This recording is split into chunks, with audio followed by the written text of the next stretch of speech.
Hi everyone. When we think about how we would turn our dreams into reality, we generally think about how we could equip ourselves with more skills and information to reach the outcome. But more than chasing the outcome, achieving our dreams requires developing the ability to handle the process itself.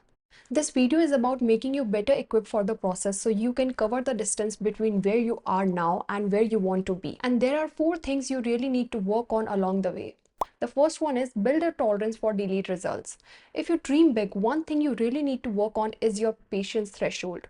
Because building something doesn't come from intense effort for a week and then suddenly seeing the result right in front of you. It comes from working in a way where the results are not immediately visible, where you are putting in effort that doesn't give you instant feedback, and you are constantly dealing with the feeling of whether you are even getting any closer to it.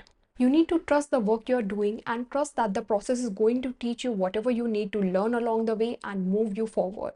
Because when you're working towards something you have never done before, you also can't clearly see the timeline of how long it will take or how fast things will start to come together after a while. And the mystery of timeline makes you question your knowledge, your skills, or your ability to achieve it. But most of the time, it is not about having the right knowledge, but being able to apply your learnings consistently over a large period of time.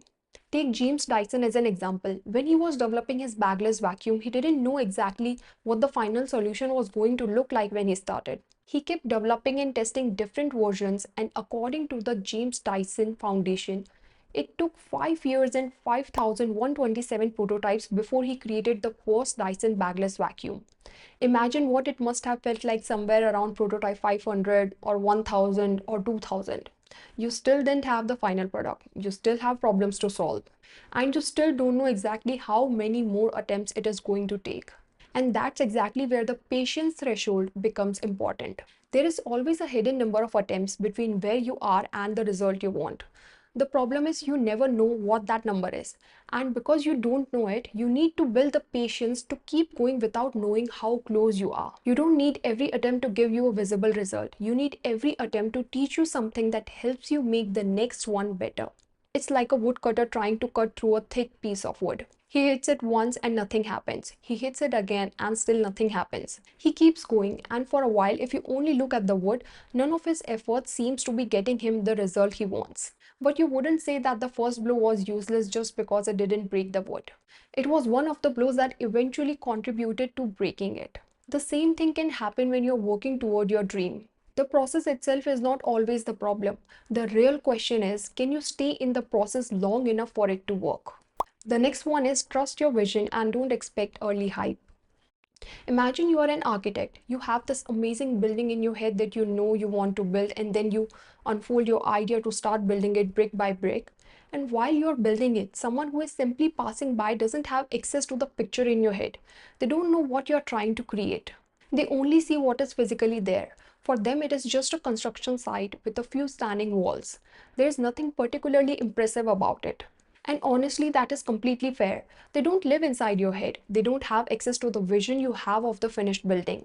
And this is exactly something you have to remember when you're working towards something. You might expect someone to look at what you have done and say, "This is amazing. I can see where this is going." Sometimes they will, sometimes they won't.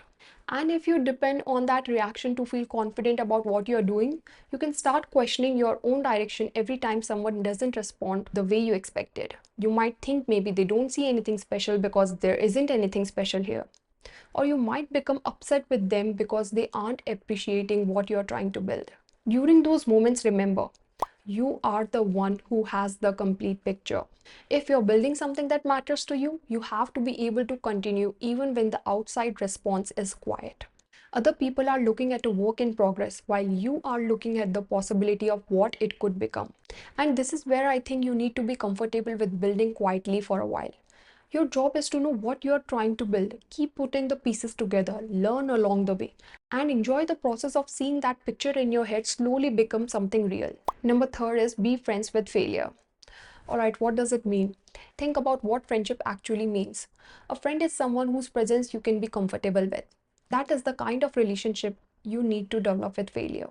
Because when you're trying to build something, you're going to make multiple decisions and explore multiple approaches. Sometimes the approach that looks so good in your head doesn't work when you actually try it. Warren Buffett, one of the most successful investors of all time, has talked about how you don't have to be right on everything to do well. His investment career itself is full of decisions that didn't work out as expected. But his success wasn't dependent on winning on every decision. It came from making enough good decisions over time while being able to live with the ones that didn't work. The problem isn't that something didn't work. The problem is when you become so uncomfortable with the fact that you start taking it personally. And when you're trying to do something ambitious, you're probably going to fail more often than you succeed. This is what happens when you're experimenting with something that you haven't figured out yet. You try something, it doesn't work, you make an adjustment, and you try again. So don't make the goal of your journey to never fail. Make the goal to become comfortable enough with failure that it never gets to decide whether you continue.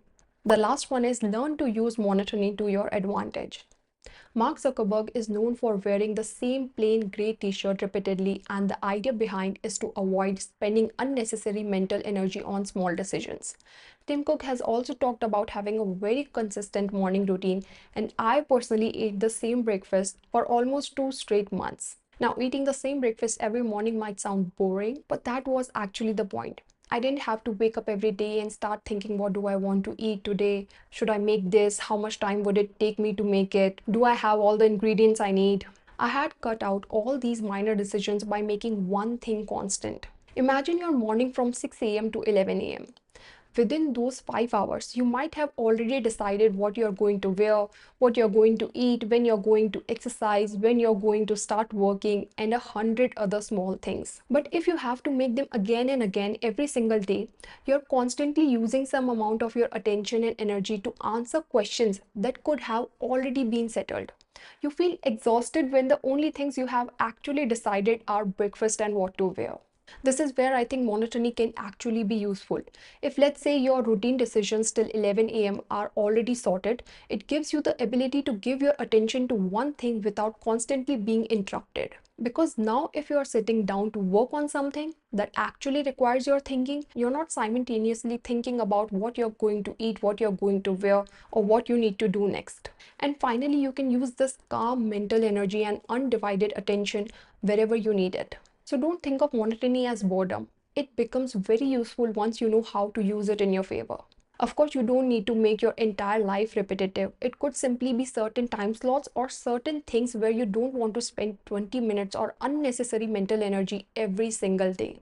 At the end of the day, building the dream you have isn't just about knowing what you need to do. It is also about becoming someone who can stay with the process long enough to actually do it. Because the distance between where you are and where you want to be isn't covered in one big step. It is covered by how well you handle everything that happens along the way. Thanks for watching. See you in the next one.